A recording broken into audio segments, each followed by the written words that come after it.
On se souvient peut-être de cette journée en octobre 2021.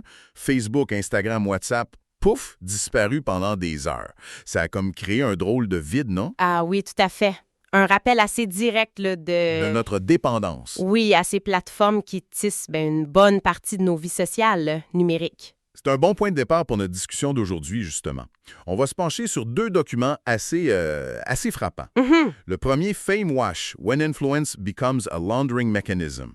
Ça explore comment la célébrité en ligne peut être fabriquée, manipulée, puis même utilisée à des fins douteuses. Ouais. Le deuxième, Freewill.social, User-Owned and Operated, c'est plus un manifeste. Une vision pour, disons, reprendre le contrôle de notre identité numérique. Deux angles assez différents mais liés. Exactement. L'objectif ici, c'est vraiment de décortiquer ensemble ces textes, essayer de comprendre des rouages cachés de cette économie de l'attention. Comment notre perception est façonnée finalement? Oui, puis découvrir les pistes qui sont proposées pour un avenir numérique où on aurait peut-être un peu plus de pouvoir. On va croiser des concepts assez intrigants, là. Le Fame Wash, un mystérieux registre invisible. Et les fermes cognitives. Oui, le jumeau numérique, ça m'intrigue particulièrement, et même la gouvernance par DA. Fait que bon, plongeons là-dedans. Allons-y. Commençons par cette idée de Fame Wash, l'influence en ligne comme mécanisme de blanchissement.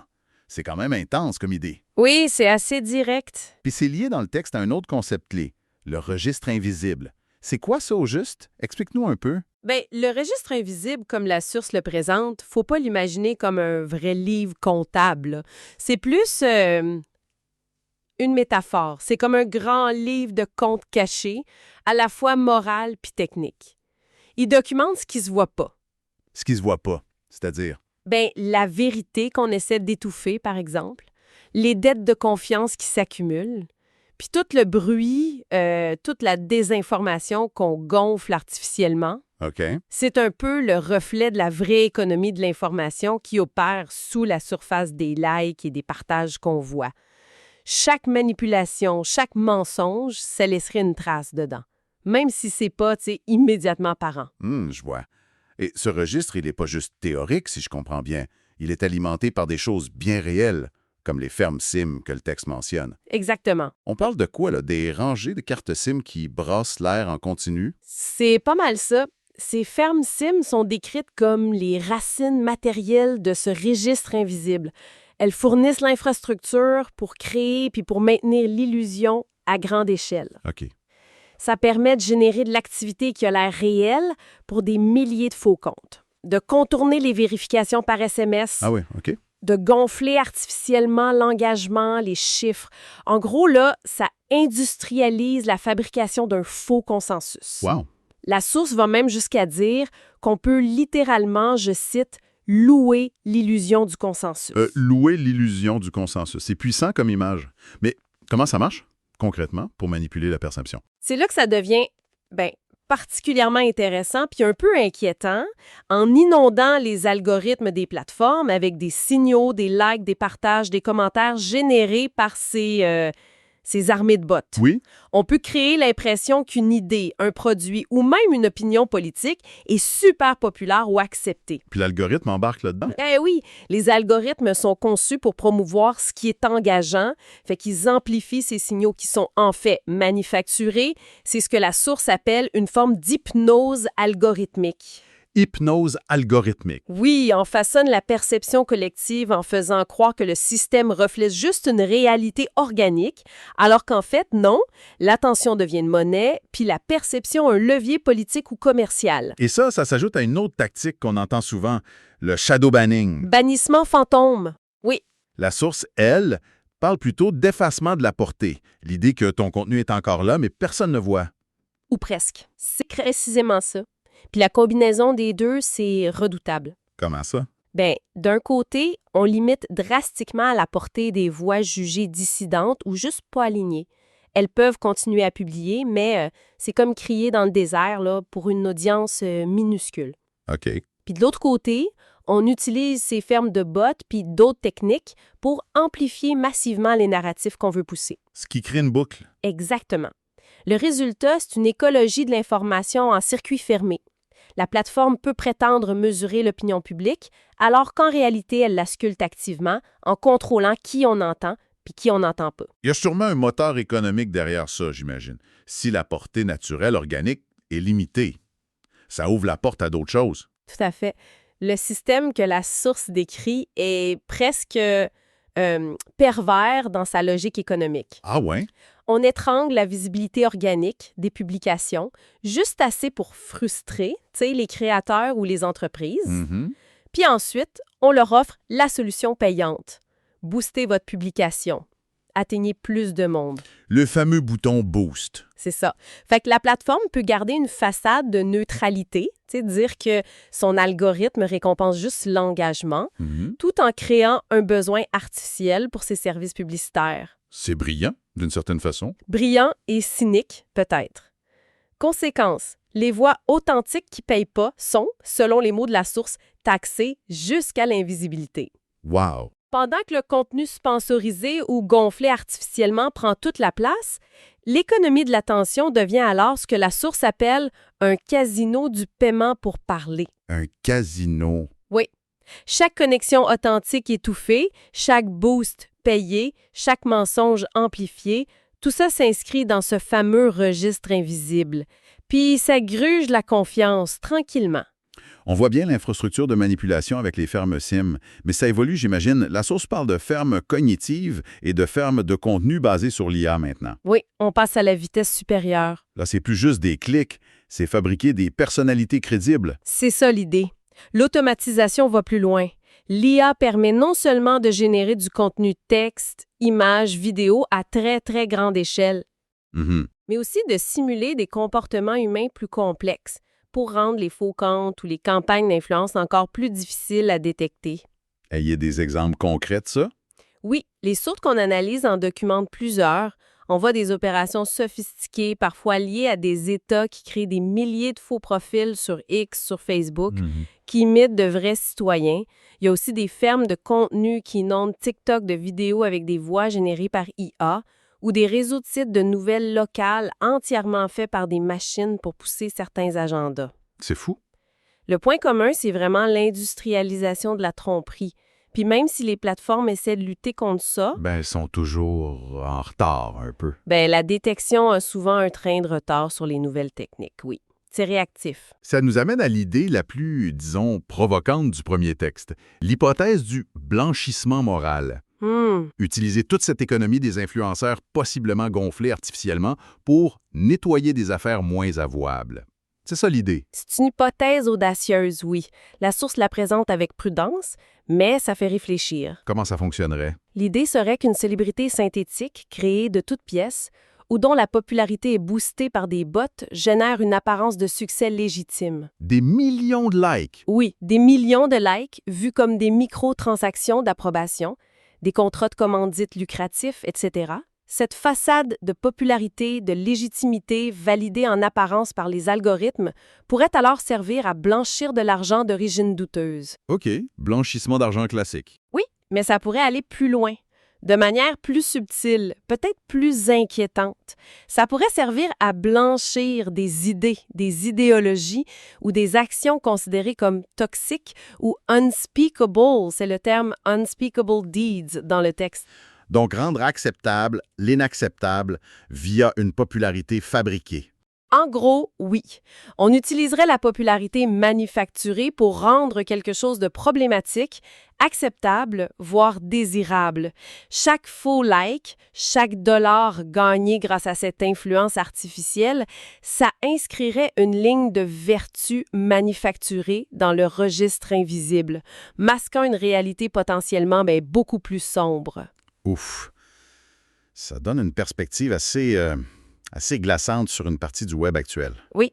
Ce qui fait une transition parfaite vers notre deuxième source, qui, elle, explore des pistes pour reprendre le contrôle. Exactement. Le côté solution ou tentative de solution. Ça commence d'ailleurs en rappelant la panne de Facebook de 2021 comme un symbole de notre servage numérique, puis introduit l'idée d'exil numérique. Oui, l'exil numérique, c'est cette expérience brutale puis souvent incompréhensible de se faire bannir ou de voir son compte désactivé sur une grosse plateforme. Du jour au lendemain. Oui, sans recours clair, ça te coupe l'accès à ta communauté, à des années d'archives personnelles, professionnelles, parfois même à ton gagne-pain. L'auteur de la source l'a vécu personnellement, apparemment. Oui, il partage sa propre expérience. C'est une illustration très concrète de notre vulnérabilité face à ces géants centralisés.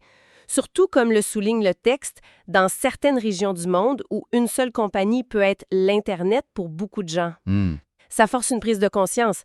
Sur ces plateformes, on n'est pas vraiment le client, on est plutôt le produit. Notre attention, nos données. C'est ça la vraie marchandise. Face à ce constat, la source propose une réponse, freewill.social. Pas juste une nouvelle app, mais décrit comme un coffre-fort, un canot de sauvetage pour notre identité en ligne. Oui, Une plateforme qui serait possédée et gérée par ses utilisateurs. c'est ça. La philosophie de base, c'est un refus d'être exploité pour ses données puis son attention. L'idée s'inspire de projets open source qui existent déjà, comme Mastodon, Diaspora, Ah oui, je connais un peu. où l'utilisateur a plus de contrôle, le choix de l'hébergeur ou même la possibilité de s'auto-héberger. L'objectif, c'est d'éviter qu'un seul acteur ait le pouvoir de vie ou de mort sur ta présence numérique, qu'il puisse couper ta vie en ligne sur une décision opaque. Il s'agit de redonner le contrôle, la propriété aux utilisateurs. Et c'est là qu'intervient ce concept qui m'intrigue, le jumeau numérique. Ah oui? Une version de nous-mêmes faite par IA, entraînée sur nos propres données, exporter nos posts, nos photos, nos messages, c'est bien ça. Exactement. L'objectif de ce jumeau numérique, c'est de créer une sorte de sauvegarde de notre identité numérique. Une copie personnelle qui nous appartient vraiment. Une sauvegarde. Contre quoi? Si t'es banni d'une plateforme ou si elle ferme, t'aurais toujours cette copie entraînée sur ta propre histoire numérique. La source mentionne que des compagnies comme Microsoft explorent des idées similaires, mais elle insiste, dans le cas de freewill.social, le contrôle appartiendrait entièrement à l'utilisateur. Votre jumeau, selon vos termes, qu'ils disent double numérique personnel. Capable de préserver notre identité contre l'effacement, contre l'exil numérique. Une sauvegarde de soi, en quelque sorte. C'est fascinant comme idée. Et pour rendre ça possible et résilient, freewill.social mise sur des choix techniques particuliers. Local first, réseau maillé. Oui, local first, ça veut dire que tes données sont stockées en priorité sur ton propre appareil, pas juste sur des serveurs centraux lointains. Ça donne plus de contrôle, plus de confidentialité. Et les réseaux maillés? Les réseaux maillés ou mesh networks, c'est une approche où les appareils peuvent se connecter directement entre eux. Ça crée un réseau plus résilient qui pourrait fonctionner même si l'accès à l'Internet centralisé est coupé. Intéressant. C'est des choix techniques qui visent à renforcer l'autonomie puis la robustesse du système. Puis pour la gouvernance, au lieu d'une structure d'entreprise classique, là, avec un boss puis un conseil d'administration, Oui. le projet propose une DAO, une organisation autonome décentralisée. DAO, on entend ça de plus en plus. C'est quoi exactement? C'est essentiellement un ensemble de règles, un contrat social, mais inscrit dans du code informatique, puis exécuté sur une blockchain ou un système du genre.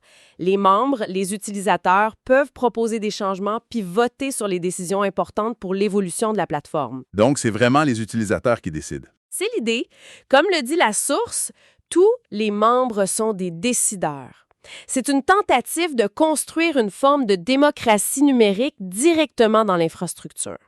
Bon, faut dire que ce modèle de gouvernance, les DAO, ça présente aussi ses propres défis en pratique, là. C'est pas magique. J'imagine.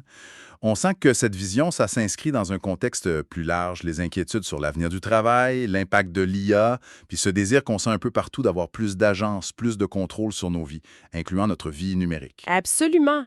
Le message central de cette deuxième source, c'est que notre attention, c'est une ressource fondamentale. La semence de la liberté, ils disent. C'est la semence de la liberté. La reprendre des mains des plateformes qui l'exploitent, c'est un acte d'émancipation. Freewill.social se positionne donc comme une réponse directe aux problèmes d'exil numérique, de perte de contrôle, puis d'exploitation de l'attention. Des problèmes qui sont mis en lumière de manière très crue par l'analyse du phénomène FameWash. Si on essaie de relier les deux perspectives maintenant, le lien est assez clair finalement. Oui. Les problèmes soulevés dans FameWash, la manipulation systémique de la perception via les bots, l'IA, ce registre invisible qui accumule les dettes de vérité, l'économie basée sur l'extraction de notre attention, puis le risque constant de se faire exiler numériquement, ça constitue précisément le diagnostic auquel des initiatives comme freewill.social essaient de répondre. Elle propose un traitement en quelque sorte. Oui, voilà. Elle propose une sorte de traitement raide, redonner la souveraineté sur les données, protéger l'identité avec des outils comme le jumeau numérique, expérimenter avec une gouvernance décentralisée via les DAO, puis construire des réseaux plus résilients, moins dépendants des acteurs centraux. Alors, qu'est-ce qu'on retient de tout ça? Si on devait distiller les points clés de cette exploration pour la personne qui nous écoute. D'abord, la manipulation de la perception en ligne, c'est pas juste une crainte vague. C'est une réalité technique, économique, bien organisée, avec des outils comme les fermes SIM, l'IA, puis des stratégies comme l'effacement de la portée. C'est bien réel, oui. Ensuite, notre attention, c'est une ressource super précieuse. Puis elle est au cœur d'un modèle économique qui l'extrait, qui la monétise à une échelle industrielle, souvent sans qu'on mesure toutes les conséquences. Notre attention comme pétrole du 21e siècle un peu. C'est une bonne image. Troisièmement, notre dépendance à quelques grosses plateformes centralisées, ça nous rend vulnérables à cet exil numérique, à la perte soudaine de notre présence, de nos connexions en ligne. Une précarité numérique, finalement? Oui. Et enfin, face à ces défis, des alternatives commencent à émerger. Elles explorent d'autres voies, centrées sur l'autonomie de l'utilisateur, la propriété réelle des données, symbolisée par ce concept de jumeau numérique, puis des modèles de gouvernance plus démocratiques, décentralisés, comme les DAO. Il y a une recherche de solutions, c'est clair. Pour conclure, peut-être une petite question pour la route, inspirée par ces lectures. Si un jumeau numérique, cette copie IA entraînée sur notre propre vie numérique, peut effectivement encapsuler notre identité pour la préserver au-delà des plateformes, qu'est-ce qui définit vraiment notre moi numérique? Bonne question. Est-ce que c'est juste cet ensemble de données, cette persona qu'on construit publication après publication, ou est-ce que l'essence, elle est ailleurs, peut-être dans la connexion humaine authentique que ces nouvelles plateformes comme freewill.social essaient, à leur manière de reconstruire, mais sur des bases qu'elles espèrent plus saines, plus respectueuses? Ça laisse matière à réflexion, effectivement. Qu'est-ce qui reste quand la plateforme disparaît?